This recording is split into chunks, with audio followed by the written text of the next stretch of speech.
Well, this evening is the first of our series this semester. This is our 6th year that we have been running this course. It's White House Communications Operations this year, and most years it's been that, but there have been some years when we've done Press President and Democratic Society, and then also White House Press Corps.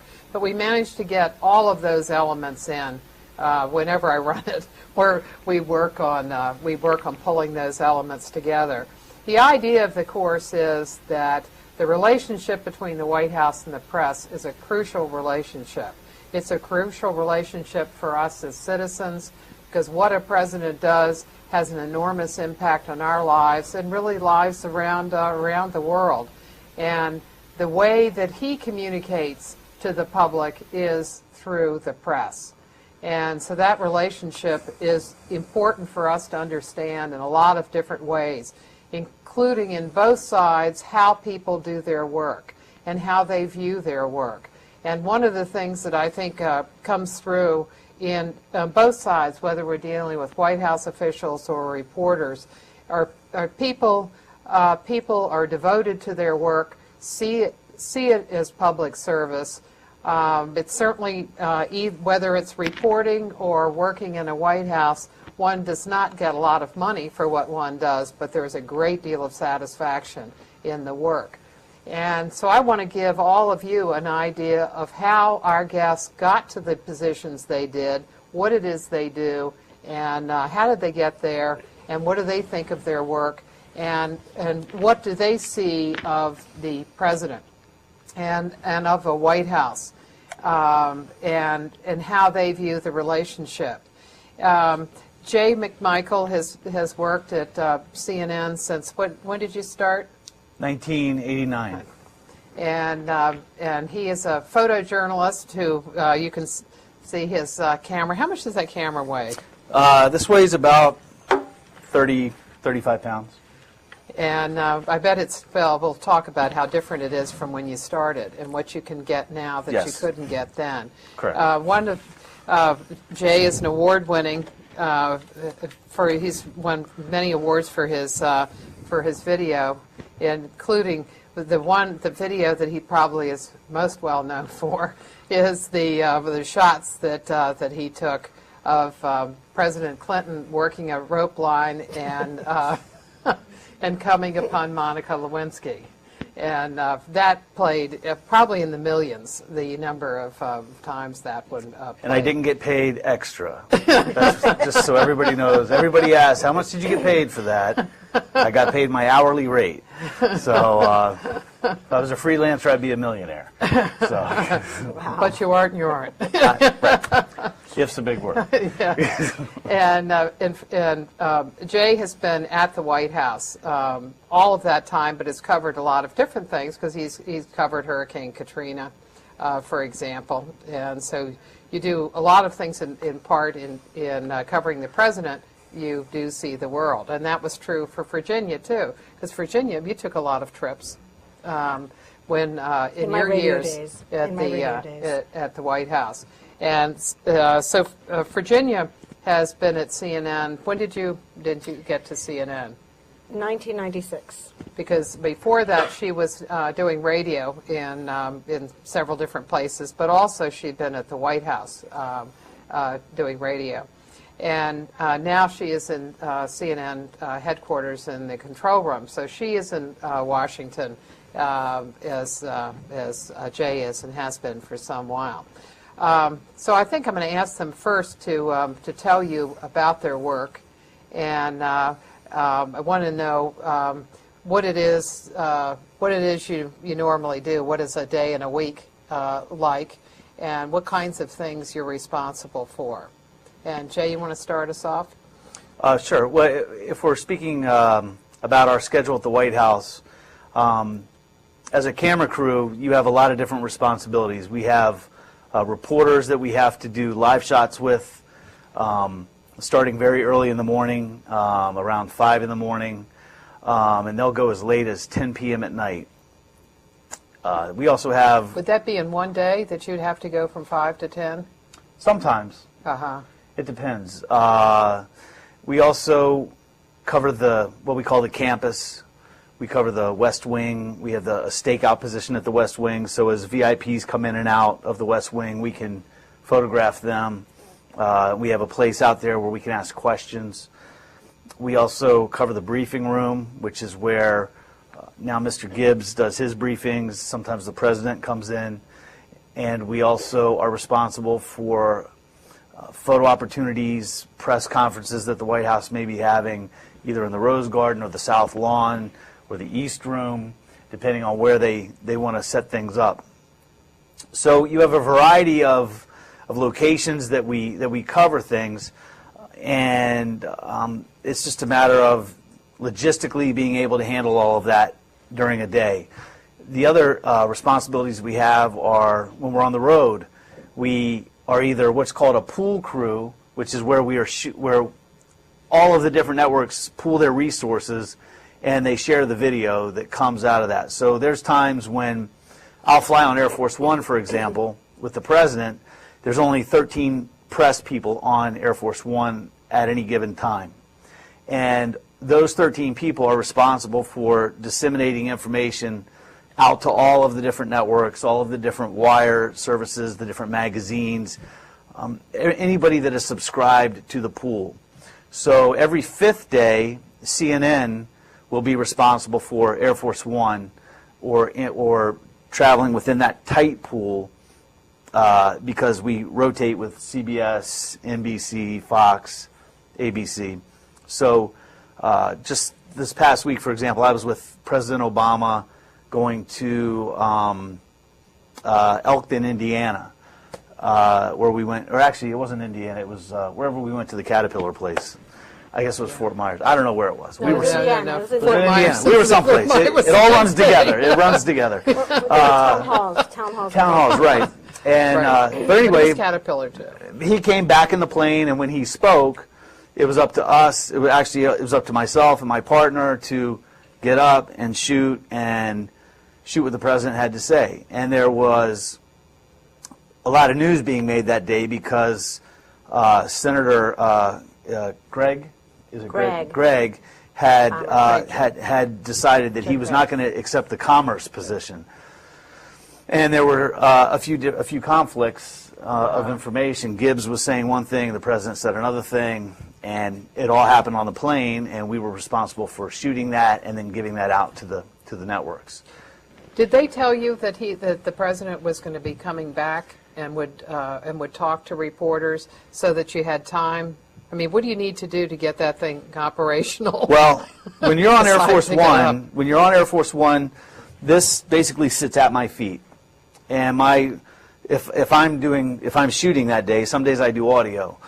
My audio guy will be sitting next to me, and they may give you a heads up that he's coming in the back, and they may not. And if they don't, you basically reach down, turn this thing on, get up, and then you're up. And everybody just sort of piles into the middle of the plane, and they get the best possible angle you can get. And he comes back, and then he speaks. And you better hope that everything works. Because if it doesn't, it's like it never happened. Or the wires will have it, and there's no video, and then that's a big problem for us. Has that ever happened to you? Not to me. Not to me. And it's a bad situation. If it happens, it's just the worst because you're responsible. It's the only video that's on the plane. There's nobody else shooting it. Right. And so you're responsible for everybody's video. So there's a lot of responsibility with that. It's a fun job, but there's also a lot of responsibility. And so that's what happens basically in those situations. And I don't know, there's so many variables, there's so many things that happen at the White House. A lot of people will criticize that beat and say, oh, you're spoon-fed all your information, you only report what the White House gives you. But really, there's all sorts of opportunities to, record history. You're recording history every day, and we take that responsibility very seriously. We're upholding the First Amendment, the freedom of press. We are constantly battling the White House on control over what they want us to see and what we want to push to see. And that is a constant struggle. Where we get frustrated sometimes is when as shooters, we'll feel like maybe our network or other networks may have decided to make a financial decision and they won't push back as hard as they could have, and we think, well, as a purist, we want to have just clean access. There'll be times where the White House might say, well, you can come in and take pictures of this, but no questions, and that's when we say, well, then we're not going to take a camera in there. Will they also tell you no sound? You can take pictures, but no sound? Yeah, they try to do that, but we just don't accept that. Has that been true in all administrations? Like, for example, if you had any cases of that in this administration? We haven't really had it with the Obama administration yet. What we had the other night, which was interesting, was Hillary Clinton was departing to go overseas on her trip. Our photographer, Chris Turner, was out there, and out of nowhere, the State Department said, you can shoot Hillary going into the plane, but you can't shoot the luggage loading onto the plane. And we were like, why not? What's the problem? And now it automatically makes you think, why can't we shoot the luggage? And I'm out here shooting. If it's in front of my camera, I'm going to shoot it. And so there's always a struggle between what they want to control and what we want to shoot. And if you're a purist in terms of First Amendment, I guess, rights, you always want to push for total access. So. Yeah. How many days a week do you work? It depends. At the White House, if there's not a relief crew or another crew coming in, you'll work probably 12 to 14 hours in one day. If there's an overseas trip and it happens to be a long trip, you may work 14 days straight. It depends on the trip. It depends on, Clinton. When Clinton used to go overseas, he would go overseas for long periods of time because he liked going to these countries. He'd never seen a lot of these countries. And but he was like a sponge. He liked to learn everything he could about the countries. Bush, on the other hand, would fly in, fly out pretty quick. He just wanted to get his business done and get home. Were you on the trip to Russia to St. Petersburg for the anniversary of St. Petersburg? It was the one where they had a celebration. That Putin had a late celebration, yeah, and had fireworks and everything. I was not on that trip. I think it was midnight. I wasn't on that one. Yeah. I've been over there before. Bush was irritated that the celebration was going on so late. Yeah, I remember that issue about curiosity came up on that one. Virginia, tell us about your work. Well, I live in a box surrounded by lots of TV screens, and I consider my job more like an air traffic controller. I'm watching incoming feeds all day long, whether they're from the fence shot. We have guys, Jay's probably been on that duty too, to shoot the fence at the White House to see who's coming and going, and there's sometimes very revealing moments on that shot. So I'm watching that, I'm watching the stakeout shot, I'm watching our live shot location, I'm watching things that are happening on Capitol Hill. Last week, for example, we had cameras staked out where we were waiting for the arrival of all the bank CEOs to come and plead for their case, what they had done with the money from the first installment of the TARP. We also had, I came up with a line, on one side of the hall they're talking about peanuts, and on the other side they're talking about trillions. And it was two congressional hearings in the Rayburn House office building, just steps away from each other, where two major stories were going on. And one hits me. My son eats peanut butter sandwiches every single day. So I really cared about what was going on over there. And then the other one, I really cared about what was going on over there too. But I'm watching all of this stuff.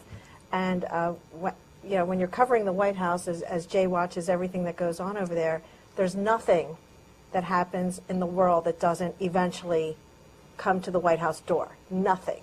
Whether it's Alex Rodriguez admitting to using steroids, or a calamity in some faraway place, the White House is always going to be asked about their opinion of it. So you have to kind of keep your eye on the world when you're covering the White House, because everything is fair game, I think. So, but what I do on a day-to-day basis is... Now, how many screens are you watching, and how many places around Washington? do they Well, represent? It depends on what's happening. This week, for example, the Congress is gone and Obama's on the road, so I'm not watching a whole lot. But last week I had various hearings are coming in, stakeouts are coming in. I'm watching remote feeds. When Blagojevich was testifying before the Illinois Assembly, we were watching feeds from Chicago. Where were they? What's the capital? Springfield, sorry. Yeah. But anyway, so you watch things like that are happening over there, but eventually will come and land in your lap. So I am watching at least 8 TV screens at a time all day long that I can program whatever I want to watch. If I want to watch the House floor, the Senate floor, during the stimulus talks last week, I had to watch both. They were nearing a vote in the House, and the buildup was happening in the Senate, too. So you kind of have to keep an eye on things because these are there might be moments that you're going to need to use for a reporter live shot. And the reporter can't watch all these things. They're trying to gather information on their own. So I'm looking for moments on the floor of wherever the action is to say, hey, do you want to use that as a soundbite in your next live shot? So tell us about live shots and how many are there going to be during an hour, and what kinds of decisions do you make about them? It's always news driven. If Obama's talking about, today's a perfect example. They're talking about the auto talks. Are the automobile companies going to be able to come up with a viability plan? They're also signing the stimulus bill today, and they're talking about foreclosure aid tomorrow. So what's your White House reporter going to report? All 3 of those topics? In Afghanistan. Well, that happened later. Yeah. That happened later this afternoon.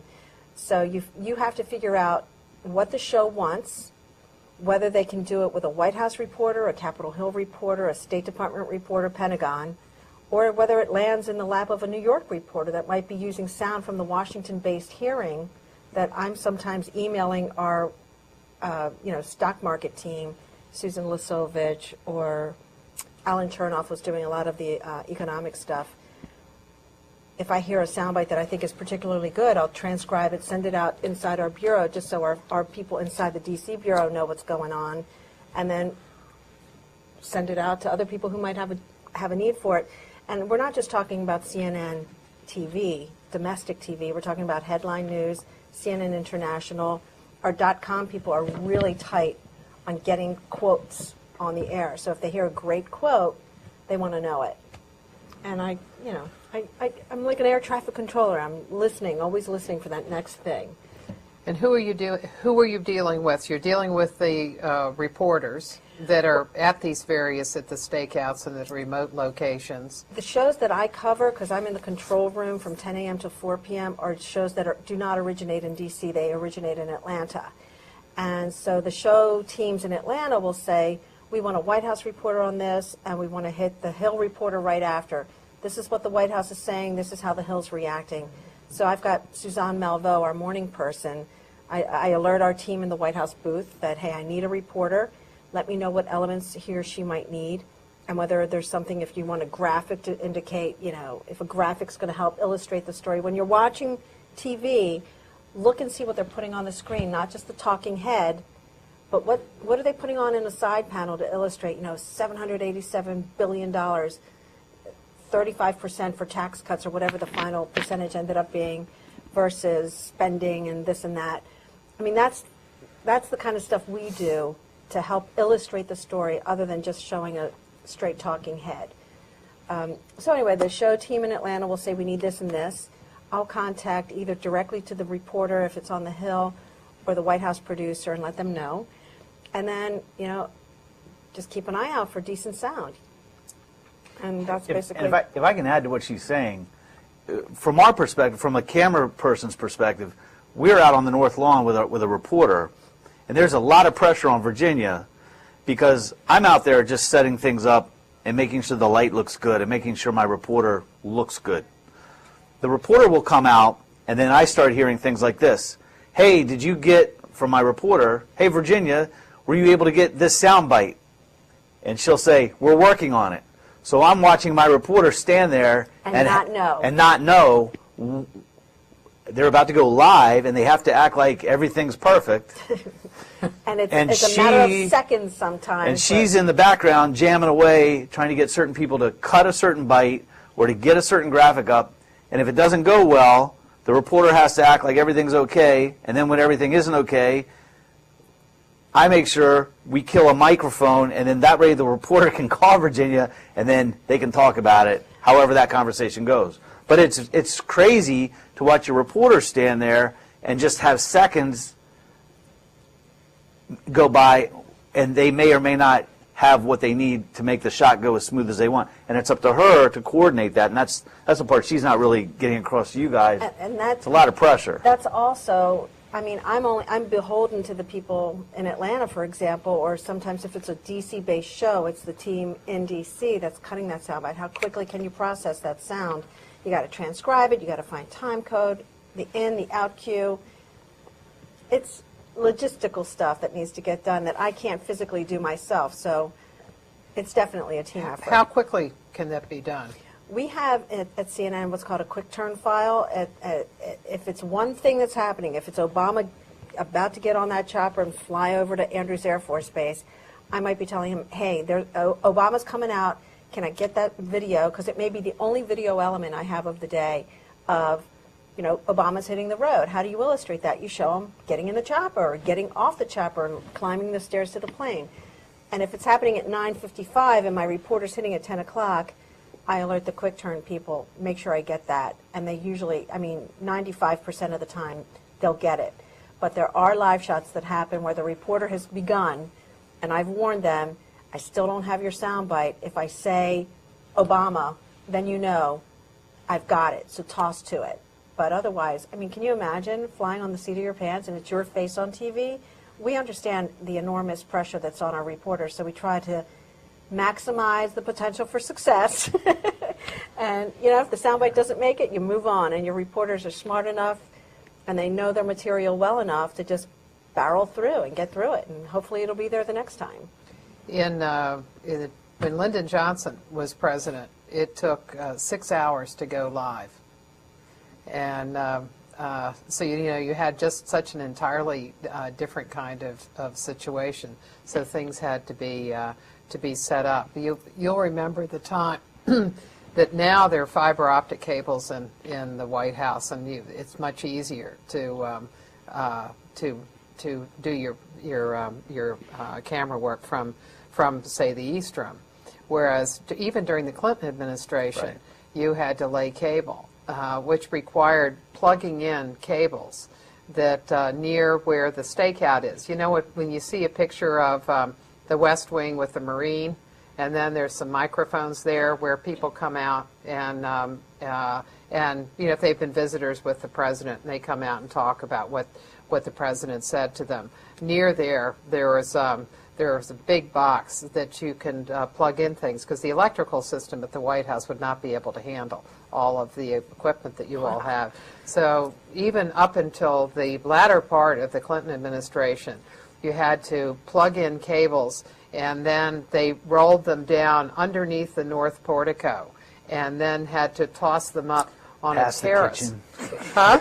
Past the kitchen, past the florist. I was going to say past the flowers, yeah, and then throw them up on the terrace by the east side of the East Room, and then there was a metal slot in one of the French doors that you pulled the cables in through, and then people would plug in their cameras. So it was a far more complicated thing than it is now. Now they can go live very quickly, and so you because they've recabled the White House and upgraded it.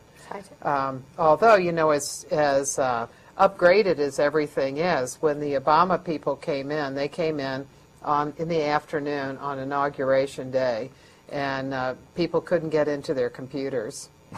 I think they finally got into their computers sometime later the next day, and it wasn't that day. And then they had trouble with the whole sound system. They couldn't get the sound system to work. So down in the basement where of the press room where CNN is, you have overhead PA system. and that didn't work until Thursday. And it just seemed like one glitch after another, and that thing has just kind of faded in and out from time to time in the time that they've been there. Isn't that Waka, though? I mean, that's It is, unusual. yeah, and I'm not sure why, but anyway, they did have trouble with it. Well, how many days do you work a week? And I you know, work kind of 5 how does days. your schedule? Well, my day begins with the DC Bureau call. That's the call that we hear from the various beats, our Justice Beat, our America Bureau, which covers anything that has to do with, you know, Guantanamo or Supreme Court. How many beats are there? Let's see, we've got White House, Hill, Pentagon, America Bureau, State Department. Justice. America Bureau incorporates Right. justice. So it's, well, I mean, there's more than that, but those are the ones that report on a daily basis. We just try to talk about what's coming up that day. Who's in on the conversation? Everybody that's got a decision-making role about this is what the shows are asking for, this is what the reporters are pitching, this is where we think the day is going to go, and this is, you know, where the ideas are circulated so everybody's aware of what the others are doing. And then by the 10 o'clock call, they've actually conferred with Atlanta and New York, and they make some decisions about, you know, finalizing some plans, how they want to do this.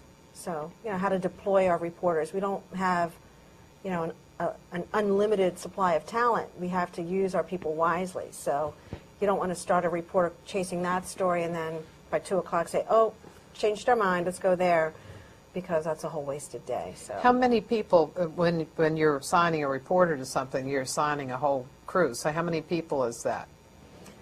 well, you Is would it have, 4? I guess it depends. You would have your tape producer, someone who would help actually gather the editorial things.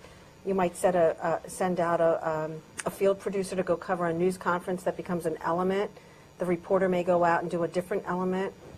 I don't know, but And you have the camera. 4 or 5. Sometimes it's just me. I mean, sometimes it's one guy or one girl. Go to CNN.com and type in the word CNN.com/giving and see something that Jay shot all by himself. And did you interview all those people too? Yes. Down in Hamden? Yes. He did this phenomenal thing. Everybody at Cook Library, you will love this because it's Hamden at Christmas. CNN.com/giving. Check it out. He did it. It's awesome. And he shot it all. Did you edit it all also? Shot it, edited, interviewed. You will love it. It's so much fun. But we like having reporters do the interviews, and we like having producers produce everything. And we, you know, we would rather more people be involved, I think, sometimes.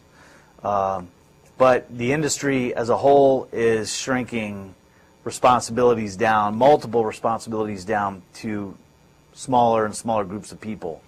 I know there's a local station in town now where the reporter is shooting, editing, and reporting everything on their own. And frankly, it doesn't look very good. But it's the way because of the economy being the way it is, a lot of the news business is shrinking down. Sure. So as students, it would be very smart on your part to learn nonlinear editing. Final Cut Pro is what we use on our Macs. It would be good for you to learn how to shoot. If you want to, it would be good to work on all your writing and have all of those skills as tools to draw from, because at some point somebody's going to say, hey, listen, you know, this past campaign, for example, the past presidential campaign, I was on the McCain campaign, and we had a young guy working with us who was straight out of Georgetown, and he was very smart, and he had a little camera, and he would shoot on the campaign, and then he would throw it into a computer, and he would edit, and he would feed from an air card off the computer or from a Starbucks Wi-Fi, and he would basically do a lot of that stuff on his own. The quality wasn't quite as good as if... Was it a flip camera? No, but we used flip cameras during the inauguration, Uh-huh. and they're pretty incredible. Uh-huh. And yeah, there's all, you know, I mean, the technology is shrinking a lot of the responsibilities to one person. So it's good, if you're serious about being in the field of journalism, learn all these skills. Work on your writing, work on your shooting, work on your editing, because I guarantee you that's the way this business is going, and you would be smart to do that. What are the changes that you've seen since you started at CNN? Say, in the technology of what you can shoot, how quickly, and then the range of things that a president does. Have you noticed a difference in the public aspects of the presidency? Say, for example, if you went back, if you were a real old fart, and you went back to the Eisenhower administration, Eisenhower gave in his 8 years, he gave about 750 speeches. Mm-hmm. And a lot of those were not ones that were for television. I mean, most of them wouldn't have been. I mean, those would be things like in the Rose Garden, a group of farm officials comes through, or small business people come through, and they get some kind of award. Those would not have been on television. CNN comes on in 1981 at the White House. Fox and MSNBC start in 1996. When you look at the number of occasions that Clinton spoke, and most of those were available for CNN and later for Fox and MS, he, instead of 750 in his 8 years, he had 4,400. So the pressure on television, and television is what they aim for. The White Houses for a long period of time have regarded television as their way to the public, particularly with cable, that they can be on for a whole speech. So it's not like just on the evening news where they have a minute to explain something. Instead, with cable, they get the opportunity to have their whole speech. Today, it wasn't just Obama who spoke. Biden spoke. Some guy with a solar outfit spoke. The governor of Colorado spoke. All of them, and CNN took it from beginning to end. Well, I remember. I mean, I was at the White House when Marlon Fitzwater was press secretary, and were you there then? The briefing, the White House briefing, you could only record the first 5 minutes of the briefing. Mm-hmm. Everything else was on the record but off camera. So if you had a question and you needed that soundbite for that night's programming, you needed to be the one to ask it in the first 5 minutes. Robert Gibbs last week was having an hour and 15-minute long briefings, and every bit of it was recordable and airable, and it did for the most part. But, yeah, I mean, can you imagine today and in if that you tried briefing, to enforce that? One of the things that I do is I write down how long, a lot of aspects of the briefing. That briefing, the first row, there are seven rows of 7 seats each in the White House press briefing room. And television, the first row you have CNN is in the first row, and NBC, ABC, CBS, AP, and Reuters, the 2 wire services, and then in the middle sits Helen Thomas. And so Helen didn't ask any questions that day. So it was 6 people, and that first row questioned him for 33 minutes. Out of that briefing, 33 minutes of it were from that front row. And I counted the people in the room, because it wasn't just the 49 people in the seats. There were another 40 people that were in the room. So out of that, the only people that, right there at the beginning, that got called on were those 6 people in the front row, and they were mostly television and wires, and those are the real meat and potatoes of the White House. And you could see it when Obama decided he wanted to talk about his stimulus program, but he ended up having to talk about Daschle, that he spoke not to the New York Times or the Washington Post. He spoke to television, and he spoke in one day to all five networks. But that was prearranged. That was prearranged. Yeah.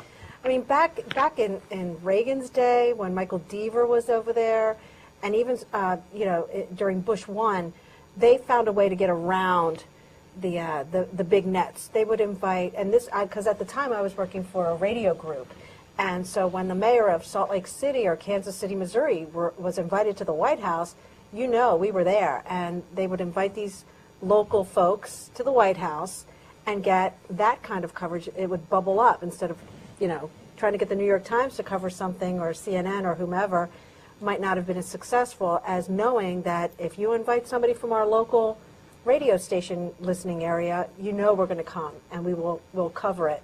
So they were very adept at figuring out how to bring, at the time there were lots of bureaus that had radio stations or TV stations all over the country. And it was just another way to get the message out without having to compete for the big networks' time and airtime. But now one of the things that's happened is that one bureau after another is closed. Yep. You look at the White House, the news organizations that no longer have seats there because they just don't have White House reporters. It is enormous. And so you've had bureaus go out of existence, like Newhouse, and Cox Bureau is going out at the end of March. And what are the implications for that of regional coverage? Because those are news organizations that covered regions. They covered states and localities. And what happens, in particular, not so much at the White House, because I think the White House will always be covered, but what about Capitol Hill? What about members of Congress that from those areas? How do people back in California, for example, find out what their member is doing? And it's not just going to be maybe that they don't get television coverage, but it's the kind of investigative reporting that print has always done. And are members of Congress going to get a pass that way because you just don't have those bureaus anymore? But what about television? What kind of alternate coverage is there for state and local level? Radio seems to be doing pretty well. Well, you've got the internet. I mean, the internet has done a couple of things. It's killed newspapers because newspapers' content is on the internet for free.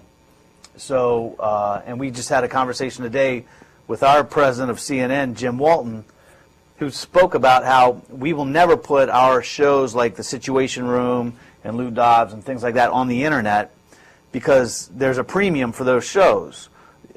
Cable carriers pay CNN a lot of money to provide content on cable. So what's happened with newspapers is they've sort of had issues because they've put their stuff out there for free on the internet, and there's no reason to buy the paper, and that's killed the paper. So where we're losing bureaus in the White House, we're also gaining different organizations in the White House, like Politico, right, and blogs. The blogs are coming in, and initially, I used to call the blogs the bloggerazzi because there were really no standards for their journalism. Where we tried to, CNN has a very strict standards and practices department. A blog could write hearsay. A blog could write virtually anything they wanted to. So politicians on the Hill now, they're not necessarily getting it passed because technology is morphing in a strange way where they don't even know how to handle that. CNN has really pushed the envelope on the Hill with things like cell phone cameras, where we've been in areas that theoretically, in the past, we weren't supposed to have one of these cameras. If somebody shows up with one of these cameras, they will immediately push us back and say, well, you're supposed to be in this designated area, that designated area. But now we've been on the air a few times with a cell phone camera in areas where we weren't really supposed to be there, and they have no idea what to do with this. So in terms of the local coverage aspect of it, I think you're going to rely more on probably local blogs, things like that, to hold politicians accountable. Yeah, well, but you're definitely losing the in-depth part of it with the newspapers. Papers, yeah. And so somehow we have to figure out how newspapers can survive, because so much of what they do becomes a part of what television does. There are a lot of networks that take stuff from the New York Times, for example. I mean, you can just see an interesting story from the New York Times migrates very quickly to a network evening news. Some of the cables even sometimes will take something from the New York Times or the Washington Post, you know, a hot story that they have. I mean, you just take, for example, the story that the Washington Post had about Walter Reed, the Walter Reed Medical Center, and the terrible treatment that Iraq and Afghanistan war veterans were getting. And that was, I think it was a three-part, 2 or 3 part series that was just staggering, and everybody took that. I mean, other newspapers took it, but how long did it take? It took 1 year. It took 2 reporters 1 year to do that story. And so a lot of resources have to go into the kind of work, the investigative work that newspapers do. And so we need to figure out some kind of model. Walter Isaacson in Time magazine was talking about doing it for pay. You know, having a model where you have to pay for content. And a couple of years ago, Tom Rosenstiel, who was the head of the Pew Project for the Excellence in Journalism, and Mike McCurry spoke here in a session not last year, but the year before, at the end in May, and the two of them thought the same thing, that ultimately it's just going to have to pay in order for news organizations to survive. But having healthy news organization is crucial for us all, because otherwise, how are we going to find out what is actually going on in government? Because in a representative system, you depend upon knowledgeable voters, people who are informed, and in order to have that, you certainly have to have news organizations that are functioning well. Well, and it's vital too to a healthy democracy. You know, whenever you see a country that's been, well, say when Russia was when they had the revolution in Russia, the first thing that happens in a revolution is they immediately cut off the press. And one of the things that kept that revolution from keeping Yeltsin from getting overthrown was a lot of people were able to see CNN outside of their local Russian television. And what happened was the local Russian television had been shut down. But because everybody had satellite dishes at the time, they were able to see CNN and see what was actually going on. You know, and you have the checks and balances of the Constitution with the executive, legislative, and judicial branches. Really, the sort of intangible fourth check is the press, and we're able. One of our roles, not that it's an official role, but it's to really keep track of what's happening in those 3 branches and make sure that they're all doing things the way they're supposed to be doing them as well. So I think it's vital to a healthy democracy. The First Amendment is a very serious issue. Keeping them honest is what we call it at CNN. And, you know, the idea that there would be a White House event where they would tell you going in there will be no questions fries me every time, because you can tell us there will be no answers, but you can't tell us there will be no questions, because that's the only reason why we're here. If you don't want to answer the question, that's your prerogative. But if we're here, this is our job, and that's what we bring to the equation. So anytime I ever hear no questions will be taken, oh really? No. Questions will be asked. No answers may be given. That's fine. But I just and anyway, that's one of my pet peeves. Well, that's a struggle that definitely takes place. And if a president does not come out, does not appear and answer questions from reporters, pressure builds up. And so then you have him say come out. This happened with Clinton during the impeachment period, and he didn't want to answer questions, and so he would come out and make a statement of some sort in the Rose Garden, and he would have so many questions yelled at him, but he would turn around and go out and not answer the questions. but he certainly got them. And they would try other people answering the questions, but that's not the same as having the president answer questions. Well, let's take, speaking of questions, let's take some questions. The way we'll do it is we'll take a question from Towson and then a question from you guys. No questions. Only answers. Okay, Towson. Did you mention that Jay and I went to Towson? That we.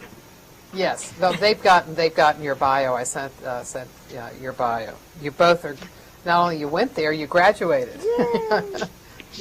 And I played football, and I graduated. Woohoo! Yeah. Last time we had a good football team there, too. Was Phil Allen? He was, yes. That's right. And you reported about the coach. That was Yeah. my first job. My first radio gig was to do the pre-game show with Coach Albert. I learned a lot about football. On-the-job training, totally. Okay. Your undergraduate preparation at Towson helped you for your career, and what further education did you need, both formal and informal, to continue your profession? Oh, well, Towson State back then had a great radio station, WCVT. I don't know if it's still there, but it was a bona fide radio station in the community. And when I decided, back then, I really liked sports. I loved baseball, I liked football. And there was a woman on TV back then on WJZ-TV named Andrea Kirby. And this was a long time ago. My dad told me, no, you'll go to Towson and major in accounting. But no, Dad, I want to be a teacher. No, you'll major in accounting. So then when I saw Andrea Kirby, I decided maybe I can get a job doing sports, because I had kept stats for my high school football and baseball teams. So I went to the station, and sure enough, all these guys said, sure, we'll let you play. And I joined I joined the radio station there, and I learned what I needed to know, but I realized on graduation day that the education majors were fit to be teachers and the accounting majors were fit to be accountants, and I was fit to be nothing until I got my first job. So my education helped me get through a maturing period, but what I really needed was real life experience. And I got a lot of that when I was working in smaller markets where I could make mistakes, where people wouldn't hold it against me and hopefully not remember them. But really, truly, I think if what you want to do is report on the White House or whatever, what you need to do is study economics these days, find out how economies work. History. Study religion, because if you study and know what people believe in, you'll understand why they go to war, and history, and the English language. Know how to write. Be a writer. Trust your instincts. If it seems crazy to you or interesting to you, it probably is. Go for it. Learn whatever you can about how society works, how your own environment works. That's the best advice I'd give. How many different radio groups did you work for? Because you worked in Delaware in addition. Well, my first gig was in San Marcos, Texas, where they told me, I answered an ad in Broadcasting Magazine. They wanted a disc jockey sportscaster. And they hired me over the phone. I'm from Baltimore. I had never been to Texas. So they hired me over the phone, and I drove down there with my dad. And I'm, 22 years old, and that's where my football knowledge came in handy, because the Southwest Texas State University Bobcats went to the Division II playoffs. So football became major news, and it helped me. And so you can't underestimate whatever little things are part of your life, how they'll help you down the road. But from there, I didn't stay there very long. They told me nothing ever happens here. The first week I got there, a guy had tried to rob the local, it wasn't a Kmart, but it was like a Kmart. He took a shotgun and he barricaded himself in the store, and the cops shot him dead. I'm like, whoa, I've been here a week and I've got big city crime in this little town, So, and I look back on that experience. For 3 months I was there, but I interviewed a guy who was sent to death row for murdering a bartender. He went into a bar and he shot the bouncer, and it was the first murder trial I had ever covered. I think about these experiences now and I think, gosh, I only wish there was a change of venue case that involved some African-American kids who were picked up at like a campground environment, and they had to be taken over a river, and somehow the boys drowned. They were teenagers. And the white officers who were transporting them in something like a canoe were being charged. You know, what happened to these boys? Well, it turns out that they had been handcuffed. And when the boat tipped, they drowned. So it's like this change of venue case. And, you know, all of this happened to me in the first 3 months of being in this very, very small college town in just south of Austin, San Marcos, Texas. So I treasure that experience because it forced me to come completely out of my comfort zone. I knew nobody when I got there, and I really just had to make my bones. And then I got really, really homesick, and I came back up, and I DJ'd at WWTR 96 FM at Bethany Beach, where I was not a DJ. I couldn't tell you who played drums on that Led Zeppelin song. I didn't know that kind of stuff, and that's what you needed to know to work at that station. So I went back to news in Salisbury, Maryland, where I was still very young, but we won some awards. I got some AP awards back then, so that kind of made me realize how much I loved the news. I loved the news business. And then a job opened up in Washington at a place called Bonneville News, and they had stations in some of the major markets, not totally major, but I got to cover Bob Dole when he was majority leader, but not as majority leader, but as the senator from Kansas. And Richard Gephardt, when George Stephanopoulos was an aide to Richard Gephardt, Gephardt was a St. Louis congressman. So those memories that I was, the first interview I ever did when I got to D.C. was with Senator Nancy Kassebaum from Kansas about this new guy in the Soviet Union named Mikhail Gorbachev and what was her impression of him. And she was just a really terrific senator from Kansas, and she was a Republican. And the word about Nancy Kassebaum was, however Nancy goes, so goes the Senate. She was one of those middle-of-the-road Republicans that was kind of, if you could read her, then you could figure out where the legislation was going. So I learned a lot covering Capitol Hill. Those memories and that experience still helps me to this day, because a lot of the people I covered that were young back then are still in office. So everybody thinks I know who everybody is in Congress. It's not that. It's just that I've been around long enough and I see them. Yeah. But then when I worked for Group W, when I was at Bonneville, that was when the Iran-Contra hearings were going on. And we got this great drama in Congress with, celebrities would show up to watch these congressional hearings. And it was just, Oliver North. I don't know if any of you remember this. It's so long ago.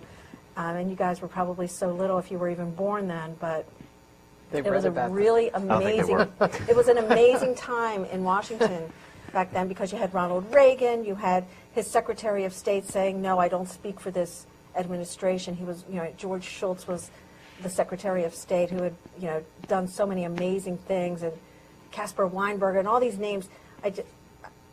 I just think there's a great book. Richard Ben Kramer wrote a book called What It Takes. It's this fat, and it's worth every single page. It's about the 1988 presidential election, and it talks about, Bob Dole's struggle coming home, wounded and broken, from World War II. Richard Gephardt, whose father was a milk, delivery guy, and Joe Biden was running in 88.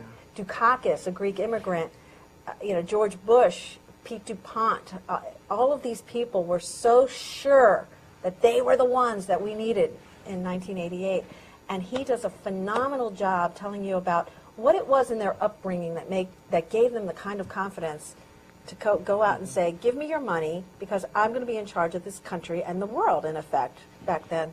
And I've always, I'm really glad I read that book when I read it, because it helped it helped me to understand what motivates these people. And Biden's been back time and again trying to run, but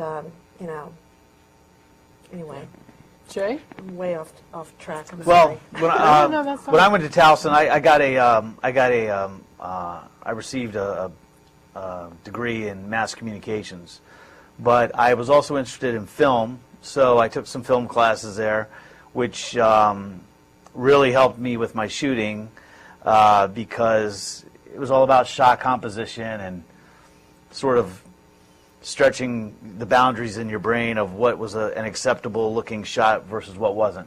But I wanted to be on air as a sportscaster, and I was playing football at the time, and a guy named Keith Mills, who's on the radio now in Baltimore, used to be on the air at Channel 2, he took me in to do an internship at Channel 2 News. And I did the internship. I wanted to do sports. I ended up hanging out with the photographers the whole time, though, and they were the guys that really knew what was going on out in the field, and just had a great time with these guys, and the camaraderie was awesome. But in terms of my education, I think, I think in terms of journalism, I think the one quality you really have to be a great journalist is you have to have a natural curiosity for what is going on around you. I heard Bob Schieffer say something great about Walter Cronkite and Dan Rather. He said if those two guys walked out of the building right now today and somebody got into a car accident out there, they'd be running around the car trying to figure out exactly how it happened, why it happened, who did what, and they still to this day are just incredibly curious people. And that really is what makes a good journalist, whether you're a camera person or a producer or a reporter. So the education side of things is important for journalism. I think having a communications degree, it makes you familiar with how the industry works. But I would really, if I was a journalist today coming through college, what I would do is concentrate on writing, and I would concentrate on, like Virginia said, on history, maybe even political science. Something where you have a specialty where This you is a actually political science course. Well, there you go. Where you were Right place. I didn't know that, so there you have it. But something where your specialty can then translate to either a newspaper or a blog or television or radio, because you don't want to go on air not knowing what you're talking about.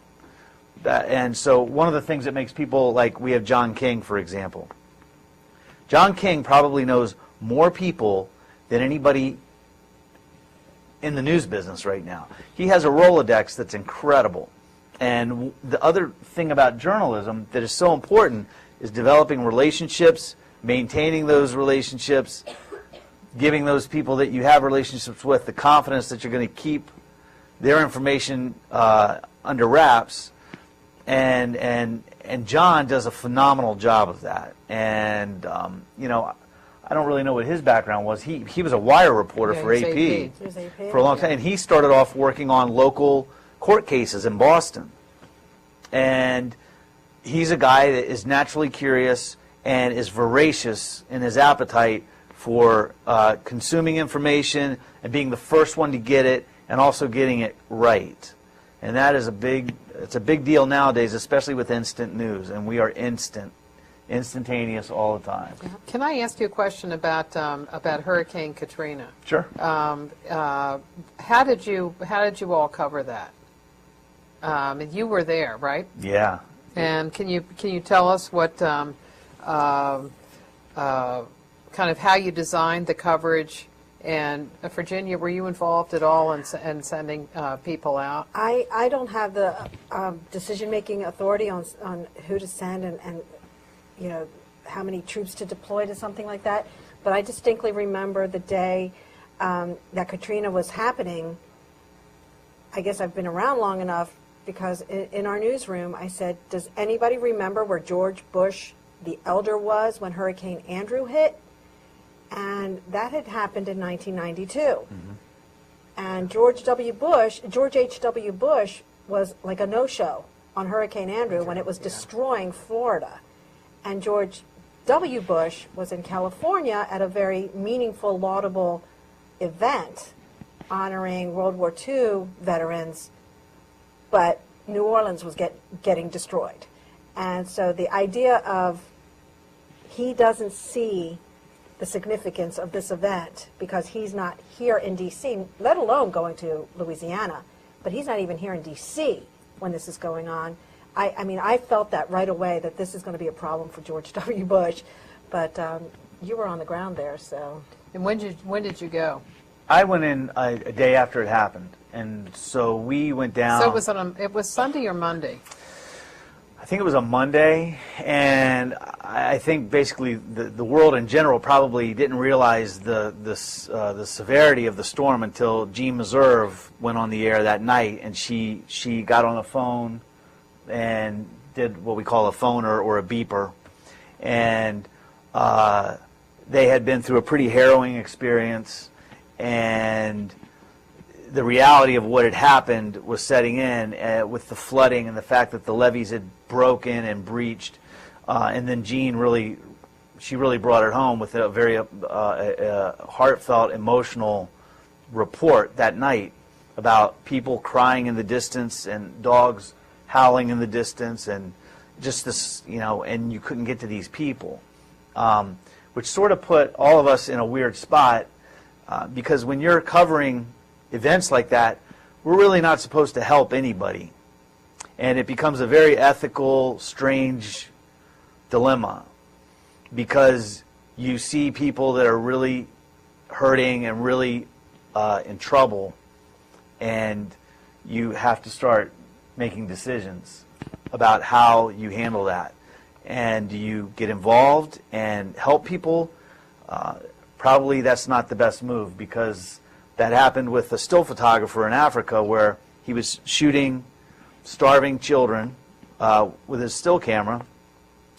He had given some food to one of the kids. Another photographer had gotten a picture of him of him doing this. His company called, said, "Turn your cameras in and put a Red Cross vest on and go work for the Red Cross, because your job is not to do that." So you end up with this really tough What about dilemma. calling? Is there any group that you call when they're you come upon something, a group of people that are on the roof and nobody has found them? Well, our job is to report it. In our business, we're supposed to report what we see. If we report it and then people respond to it, that's the best you can hope for. But in terms of how we handled it, how I ended up down there at the airport, which was unbelievable. We showed up there. We were short of producers, and for the first couple of days I was at the airport, and we were just covering this airport scene, which had turned into this community of people inside of the terminals of this airport, and they were just lined up everywhere. The stench was worse than any porta potty you could ever imagine, and it was all through the hallways, defecation, urine everywhere. It was incredible. Dead people laying on the ground in the hallways. At one point, we walked by a person who was alive, and then came back 10 minutes later, and that person was dead. And because these people were dying of just exhaustion and of just, I don't know what, but it was just not being treated. Yeah, just not being treated, and the stress was incredible. A few days into it, Bush showed up, and we were short producers, so they made me the White House transmission pool producer, which I had never done before, but I'd seen it done a million times. So okay, and they put me in the satellite truck, and I was responsible for transmitting Bush being seen on the ground in New Orleans to all the networks.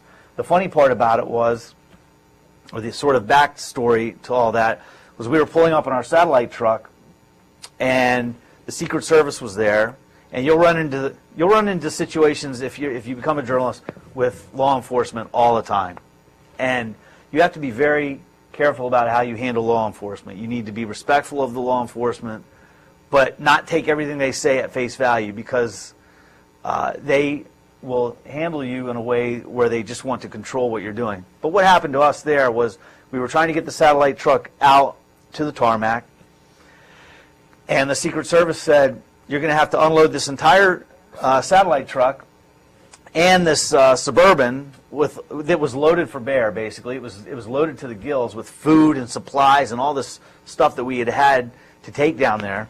And they said, "You're going to have to unload all this, and we're going to have to go through it all, and then you can go over there." And the president was going to land in 30 minutes. And I said, "There's no way we can do that." And they said, well, that's what you have to do. And I said, I'll tell you what, then we're going to leave. And they said, you're going to what? I said, we're going to leave. I said, get in the truck, boys. And Wow. they got in the satellite truck, and I said, what's your name? And the guy gives me his name, and I said, well, when the president doesn't get on television in New Orleans live, I'll make sure that he knows your name. And I said, you have a dog. That dog can sniff these trucks. Do it. Make it happen that way. And so the guy said, okay, fine. And that's what we did. And the dog sniffed the truck, and we went in there a lot quicker than we should have. But just don't always take what they say at face value, because if it doesn't make sense, it doesn't make sense. And you need to do what you have to do to make things work. So you can sort of work things that way sometimes. Wow. That's amazing, Jim. But a lot of people don't a lot of people won't bluff them like that. But that was the voice of experience. That was somebody who's been there, done that time and time again, and you knew the moment was They needed those depending on pictures, your yeah. business, what you Yeah. were able to bring to the table. And that guy probably didn't realize that you were it. No. But what happened, basically, logistically in New Orleans, I ended up with Soledad O'Brien for 2 weeks down there, and she and I did American Morning. And we worked literally 23-hour days. And for the first 11 days, I slept in a Buick down on Canal Street. CNN had brought in all these Winnebagos, and one of the problems with hurricanes that you run into are flat tires, you have debris everywhere. Literally, as we were driving away from the airport to get down into New Orleans, a car comes this way. We had, I think, NHK, Japanese news service, was in front of us, and we had security in front of us. And here comes this car out of nowhere. We're literally a quarter mile outside of the airport, and this car hits the back end of the NHK car, spins it around 3 times, and we have a complete auto collision. Well, there's no police, there's nobody around, there's no insurance companies, there's nothing. It's a free-for-all. Wow. They got out of the car, they looked at their car, they said, there's nothing we can do, and we all drove off. There was nothing anybody could do. So the guy that hit the NHK car drove off, and then we drove off. We go down into the city, and it was a very bad security situation. We had the convention center, still had thousands and thousands of people in there, and we were getting all sorts of crazy stories out of the convention center that people were being murdered, and some of those stories They didn't turn out. out to be true, but we were getting very weird, strange stories that were coming out of things. And the Superdome was still full of people. And so for the first 11 days, I slept in a Buick. We had a Winnebago, Soledad, and some of our other producers slept in there. I didn't feel like having all of them complain about my snoring, so I stayed in a car by myself. But literally, for 23 hours out of every day we would work. We slept about an hour each day, because we would get up and do American Morning I'd have to get up at 3 a.m. in the morning, get out of the Buick, grab my gear, set up, hook up to a live truck, and shoot the entire American Morning show, usually handheld almost for the whole show. And Soledad would talk about everything that was going on. We would go through stores, we would go to different places, all these different things. And then as soon as that show was over, we had to go out and shoot. And we had to report what we were seeing. And we were gathering basically small vignettes for the next day's show. So I would end up shooting maybe 4 or 5 like mini pieces, like 1-minute pieces, every day. And then we would get back. Soledad would write everything. She'd view all the videotape, write everything. We'd feed it all off to New York or Atlanta or whoever would take it. It would be about midnight in New Orleans, maybe 1 in the morning. By the time all that was done, we'd fall asleep, get up at 3 a.m. and do it again. And we did this for 15 days. And that was crazy. And just, you're up to your chest, you're up to your chest in water. We went into a house where, went in with a rescue worker who wasn't even a rescue worker. He was just a guy volunteering. And we were going down through a neighborhood, and we were told this police officer's family was in this house, and could we go check? So I'm on this boat with the New York Times, myself, and Soledad. And we float up to the house, right up to the window, and I'm wearing a pair of waders, and they break into the window and they call for the people that they think are in the house. And the New York Times still photographer, he says, I'm gonna go in. I said, could you please hold my camera? And I gave him my camera, and I went through the window first. And then I said, I'll take the camera. I took the camera, pushed the boat away, and then I went in through the house with the guy and the thing. So the New York Times didn't get in there until late. But what happens is that we go through the house, and there's a thing that happens with cameras. It's called distancing, where when you're shooting with one of these and you look through a viewfinder, it's like you're not really in a bad, like if you're in a bad situation but you're looking through the viewfinder, it's as if you're watching it on television. And so it's this phenomenon called distancing. And it gives you sort of a false sense of security that you're not in as bad a place as you really are in. But in this situation down there, we went into this house, and water was up to here. Everything in the house was floating, the furniture, the refrigerator. There was a dead animal floating around. I mean, it was everything you can think of was in this house. We walked in, and Nagin had told everybody, the mayor of New Orleans, go to your attic. That's the plan. And we start walking through the house. It was dark. The water was cold. I'm trying to shoot, and I'm feeling things hit me under the water, and they're bumping into me under the water. And this distancing thing was not working because I was feeling things. So we're going through the house. Stairs were down. The guy looks up in the attic. It's about 150 degrees in the attic. I'm afraid he's going to find somebody up there. Nobody's up there. But we end up going into the bedroom, and this man had died in his bedroom, and he was floating in there. And that was really bad. So, we came out, and we said, okay, there's a man in there, but there was nothing you could do. We had to just leave the house. They marked the house. They marked that there was a deceased person in the house, and then we moved on to the next house. And you would run into these sort of just strange, surreal situations. But your job as a journalist is not to get emotional about it, not to get too caught up with it. You're just trying to tell people that this is the tragedy that's happening around you. And there was a lot of that down there. Yeah. Question from here.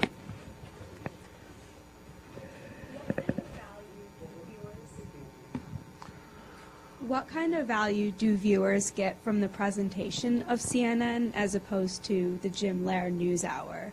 So the graphics and the scroll at the bottom and the whole package.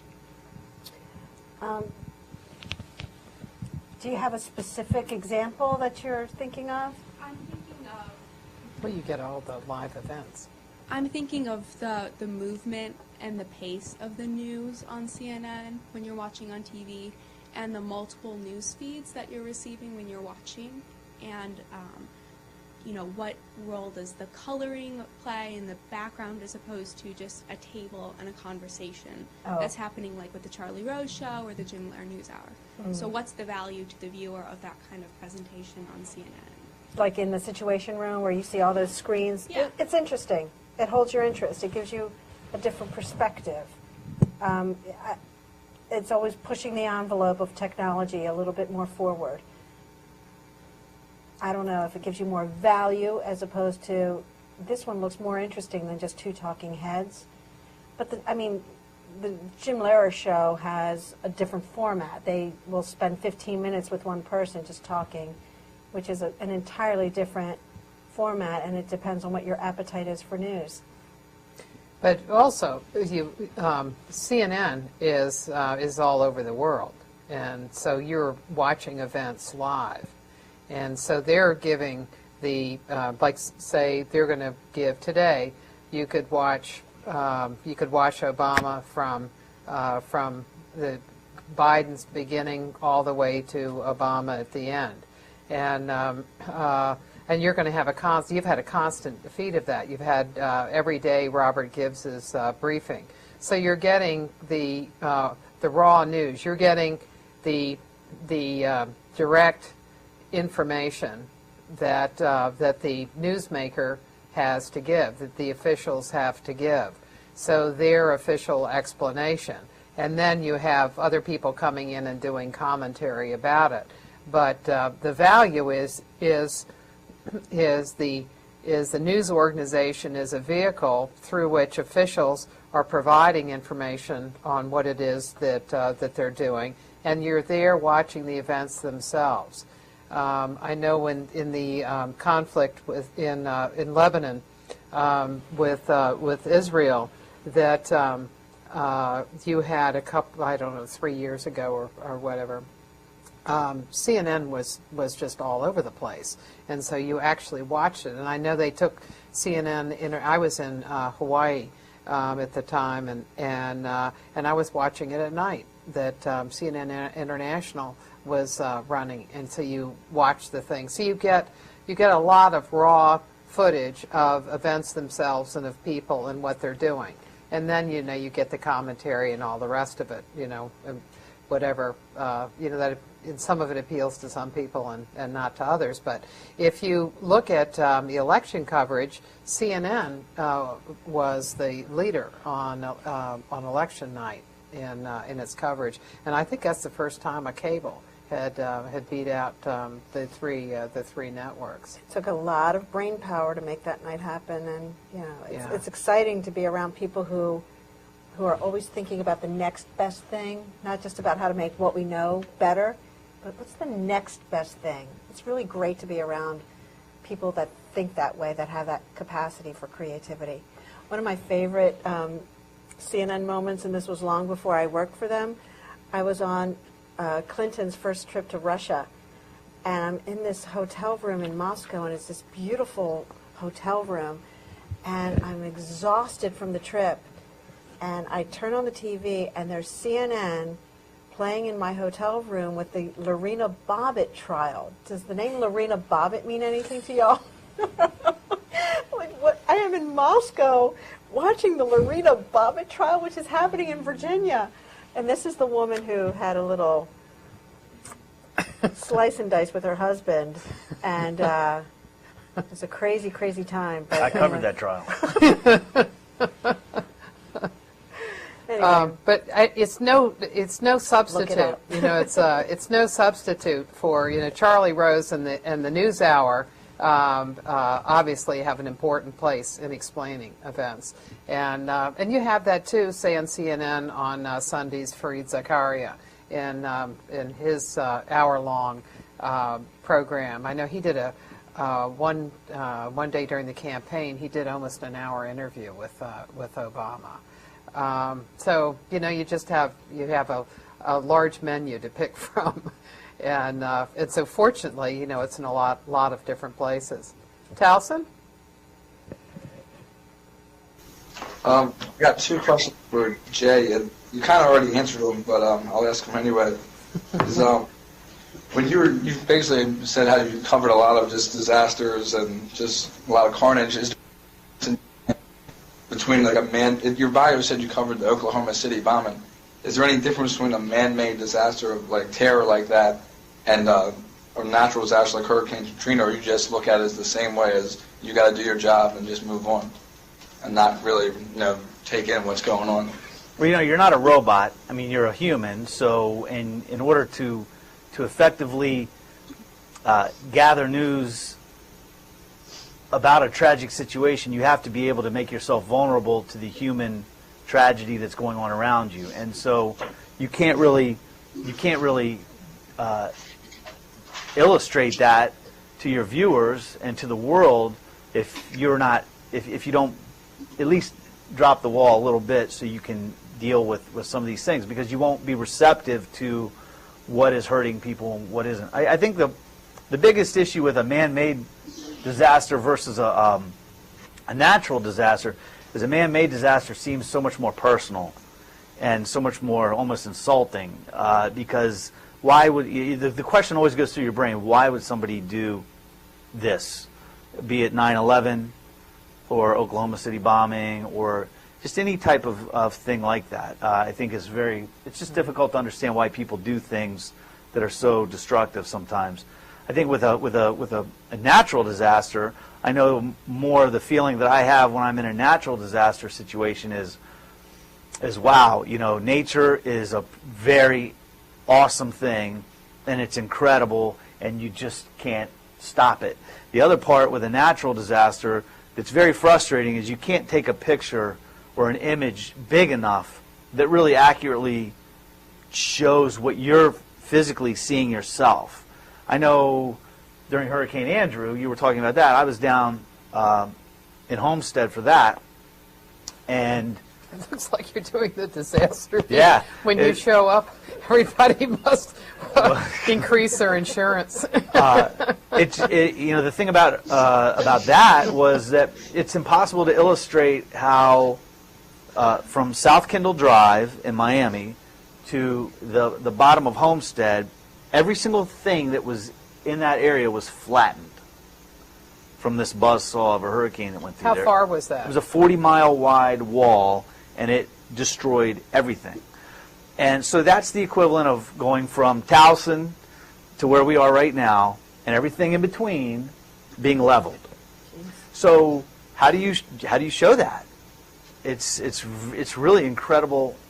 It's an incredible sort of a challenge, and that's a very frustrating part as a photographer, is to try and give accurate representation of what's going on. In Katrina, there was no way to really show actually how much flooding had actually occurred. It was an entire city was flooded. It was all underwater, everything that you could imagine, with the exception of this small section of the French Quarter.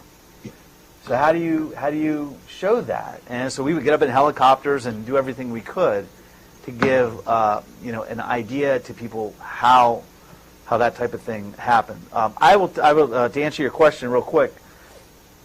One interesting thing, we went and covered the Clinton Memorial Service at Oklahoma City. It was a very tearful event. It was very sad. Everybody cried.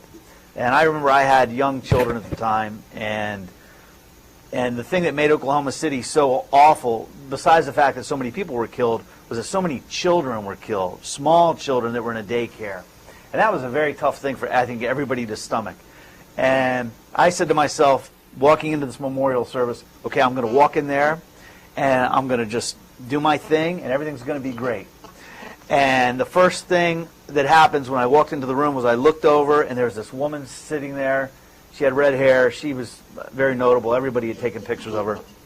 She had two small sons, and they both were killed. And two teddy bears, two small sons, two pictures, and I was no good. I was losing it because I had about a 14-month-old at the time. And for me, that was very difficult, and I had to really get my act together and go cover this thing. And Ann Compton happened to be sitting next to me. And Ann Compton has 4 or 5 children. And I just remember her not getting emotional at all. And I was like, how do you do that, Ann? I don't understand. And she said, because I'm a professional. And I was like, man, I don't know if that's a good thing or a bad thing. But I really remember that, because it just really struck me.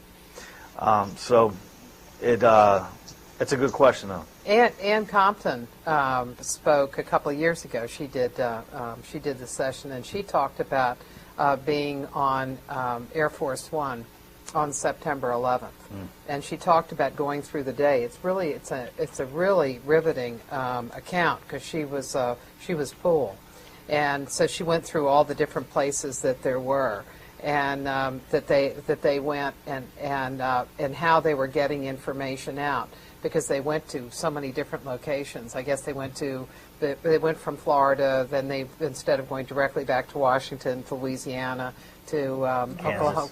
Oklahoma, yeah. And she ended it by saying at the end of the day that she had a message from her son, one of her sons, and her sons, and she has a daughter, and I think 3 or 4 sons, and one of the sons called in and said that his classmate, and I think they all the children brought their friends home, and so this was a child that she knew. So she said his message was that he had been killed in the World Trade Center, and she said she just sat and cried. And so she had held it in for the day, but that took her out.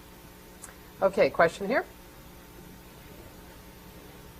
I think we'll do one here, and then we'll do one back at Towson.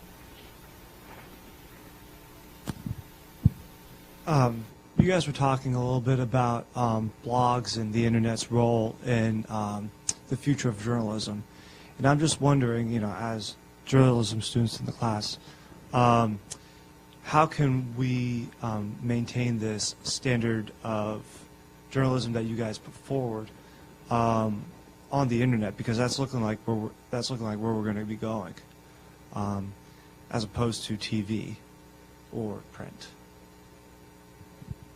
So how can we maintain that journalistic standard that you guys got? You mean for truth and justice for all and that sort of thing? Well, it's just getting the facts. Like if you taking the Walter Reed, the pieces that the Washington Post did on Walter Reed, and how does one develop that kind of information? And it sure is going to be a challenge. Now, Jay was talking about some of the ways in which you can do it is people have turned into kind of one-man bands. And I could see that in the White House, and I sit in the basement of the press room, and there's a reporter near me. He was a print reporter who got a camera, and he has a flip camera as well.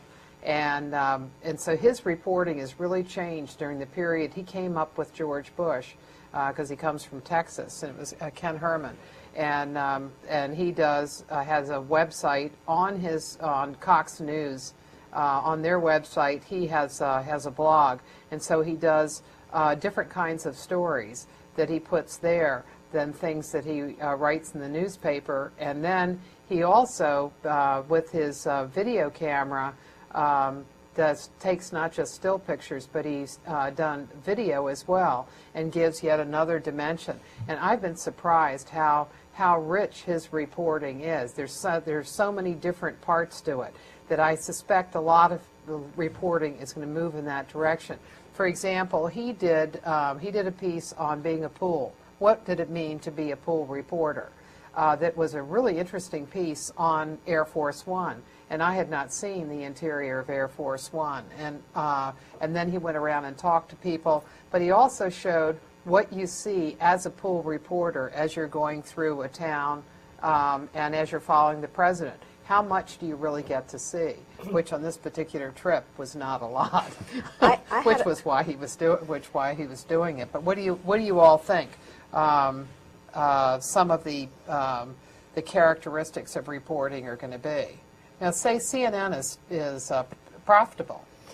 We have just started, and I think it incorporates everything. We have just started having some of our producers on Capitol Hill, for example, taking still photos, holding up a camera and taking the photos of the reporters waiting by the so-called Ohio clock stakeout on Capitol Hill, where they come outside of the Senate chamber and speak. So that's something we can put on our website to say, this is Dana Bash, our senior Capitol Hill correspondent, waiting for Senator Reid to come out and the Republicans to come out. So you've got still photography that's being incorporated more and more in CNN as well. But I just think always looking for not just what they're telling you, but why they're telling you something.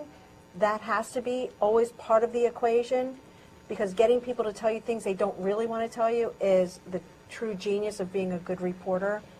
Anybody can just get a soundbite out there. But why are they telling you what they're telling you? How vociferous are they in their opposition? Is this just for show or is it for real? Always finding the other angle, the other side. Maybe there's more than one side. I mean, the stimulus debate was a perfect example of that.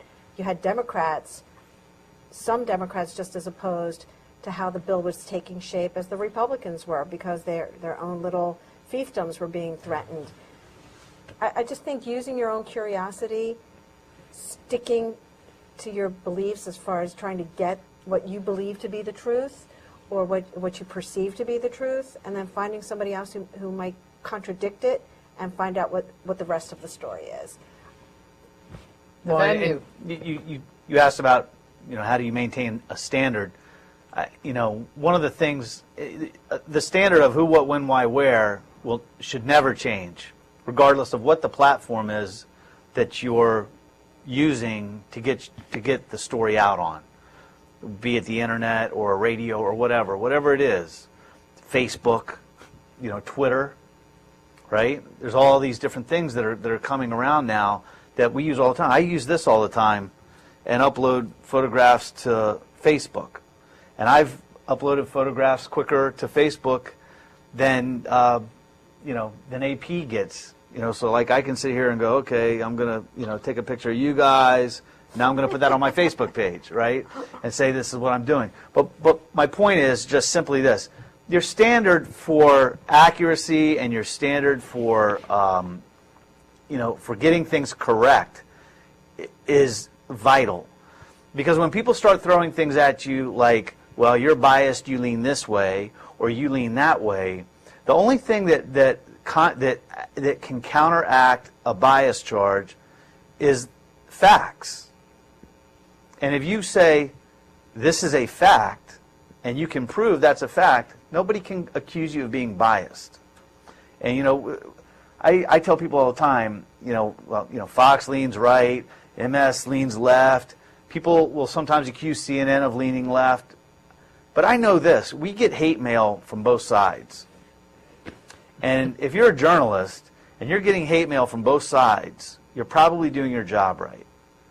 Because that means that you are accurately reporting something and you're not making anybody really happy with it. You're just giving the facts. And you're not being swayed either way. And what Virginia says is true. You want to get what somebody says in front of you, take that information in, but then you want to get, who opposes that, who contradicts that. And the truth is usually right down the middle somewhere. But in terms of like a production standard, if you want to go with that standard, a one-man situation is going to compromise certain standards of quality. Certain standards of quality are going to suffer. If you're talking about a really slick production, it almost always is going to take a few people. If like what Martha said with this gentleman that was doing this other report where he was doing all the different things, I'd say the quality, the production value will suffer a little bit. So that standard will drop some as you go to fewer and fewer people. So really, journalism is about the information, really.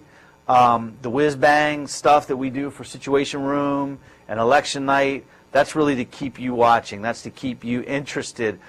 I think one thing that CNN does a very good job of with the whiz-bang stuff is giving information in a way that might normally be dry and showing it in an interesting way, like John King with the Magic Wall, that type of stuff. It's just showing you. It's a way of giving you information that might be graphically more discernible as opposed to just someone telling it to you. We used Google Earth the other day with the plane in upstate New York. I don't know if it was a real estate website or where it was exactly, but you saw on screen the house that had been flattened before when it was in its entirety. It was kind of creepy almost to know that there were real people living in that house, and now that thing is gone. But that's another. That's Google. It is Google Earth. That's what it is. I mean, you can move it around. Like I was asking one day. I was talking to somebody in the lower press office about a basketball court. This was when the Bush was still there, and they were talking about Obama playing basketball. And so I said, well, he'll need to build a basketball court, and where is it going to be? And so guy in lower press said, there's already one. It's a half court. But I said, there is? Where is it? And he said, oh, I'll show it to you. And so he went on Google Earth, and it was unbelievable how you can see the whole White House compound. And you could see where it was. So then I went home and was doing it, and then I was moving it further, and so I'm moving it to my street, and there was my house. And wow. And so I guess what they've done for a lot of areas is they've had people go up and down the street and take pictures. And so in that case with the plane crash, yeah, I remember seeing it. So there's an enormous amount of technology out there. Well, we've run over. I'm sorry, so we don't have have time for anything else. So thank you very much. Thank you. Yeah, Thank you, Martha. appreciated it. Thank you, Towson. Towson. Towson. Go Tigers. Thank you. That's so interesting. And he is a photojournalist who you can see his camera. How much does that camera weigh? This weighs about 35 pounds. And I bet it's, Phil, we'll talk about how different it is from when you started and what you can get now that you Yes. couldn't get then. Correct. One of Jay is an award-winning he's won many awards for his video, including the video that he probably is most well known for is the shots that he took of President Clinton working a rope line and and coming upon Monica Lewinsky. And that played probably in the millions, the number of times that one played. And I didn't get paid extra. That's just so everybody knows. Everybody asks, how much did you get paid for that? I got paid my hourly rate. So if I was a freelancer, I'd be a millionaire. So, Wow. But you aren't and you aren't. right. If's a big word. Yeah. And Jay has been at the White House all of that time, but has covered a lot of different things because he's covered Hurricane Katrina, for example. And so you do a lot of things in part in covering the president. You do see the world, and that was true for Virginia too. Because Virginia, you took a lot of trips when in my your radio years days. at In my radio days. at the White House. And so Virginia has been at CNN. When did you get to CNN? 1996. Because before that she was doing radio in several different places, but also she'd been at the White House doing radio. And now she is in CNN headquarters in the control room. So she is in Washington as Jay is and has been for some while. So I think I'm going to ask. They don't. You basically reach down, turn this thing on, get up, and then you're up. And everybody just sort of piles into the middle of the plane, and they get the best possible angle you can get. And he comes back, and then he speaks. And you better hope that everything works. Because if it doesn't, it's like it never happened. Or the wires will have it, and there's no video, and then that's a big problem for us. Has that ever happened to you? Not to me. Oh. Not to me. And it's a bad situation. If it happens, it's just the worst because you're responsible. It's the only video that's on the plane. There's nobody else shooting it. You're it. And so you're responsible for everybody's video. So there's a lot of responsibility with that. It's a fun job, but there's also a lot of responsibility. And so that's what happens basically in those situations. Mm-hmm. And I don't know, there's so many variables, there's so many things that happen at the White House. A lot of people will criticize that beat and say, oh, you're spoon-fed all your information, you only report what the White House gives you. But really, there's all sorts of opportunities to, record history. You're recording history every day, and we take that responsibility very seriously.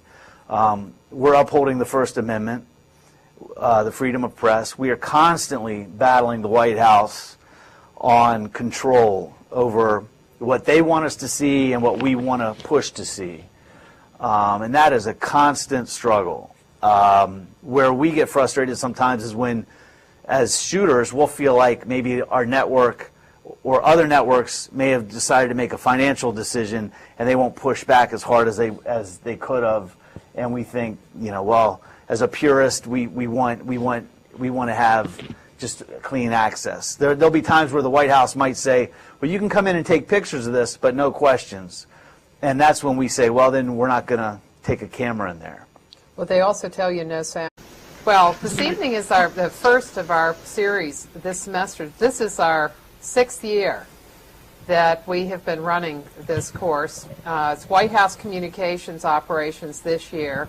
And most years it's been that, but there have been some years when we've done Press President and Democratic Society and then also White House Press Corps. But we managed to get all of those elements in whenever I run it, where we work on pulling those elements together. The idea of the course is that The relationship between the White House and the press is a crucial relationship. It's a crucial relationship for us as citizens, because what a president does has an enormous impact on our lives and really lives around the world. And the way that he communicates to the public is through the press. And so that relationship is important for us to understand in a lot of different ways, including in both sides how people do their work and how they view their work. And one of the things that I think comes through in both sides, whether we're dealing with White House officials or reporters, are people are devoted to their work, see it as public service. It's certainly, whether it's reporting or working in a White House, one does not get a lot of money for what one does, but there's a great deal of satisfaction in the work. And so I want to give all of you an idea of how our guests got to the positions they did, what it is they do, and how did they get there, and what do they think of their work, and what do they see of the president and of a White House, and how they view the relationship. Jay McMichael has worked at CNN since, when did you start? 1989. Some first to tell you about their work, and I want to know what it is you normally do. What is a day and a week like, and what kinds of things you're responsible for. And Jay, you want to start us off?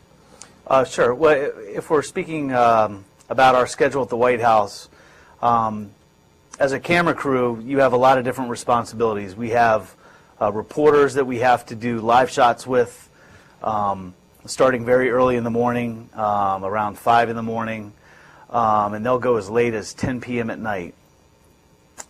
We also have... Would that be in one day that you'd have to go from 5 to 10? Sometimes. Uh-huh. It depends. We also cover what we call the campus. We cover the West Wing. We have a stakeout position at the West Wing, so as VIPs come in and out of the West Wing, we can photograph them.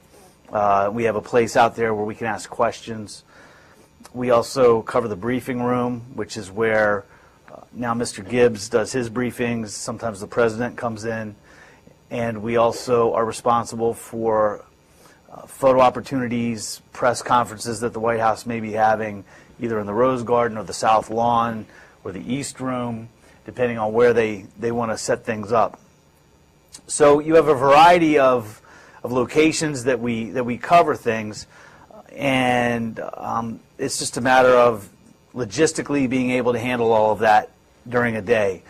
The other responsibilities we have are when we're on the road, we are either what's called a pool crew, which is where where all of the different networks pool their resources and they share the video that comes out of that. So there's times when I'll fly on Air Force One, for example, with the president.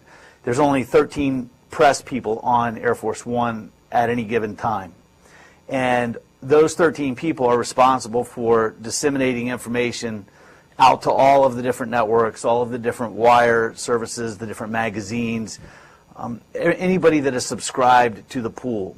So every fifth day, CNN will be responsible for Air Force One or traveling within that tight pool because we rotate with CBS, NBC, Fox, ABC.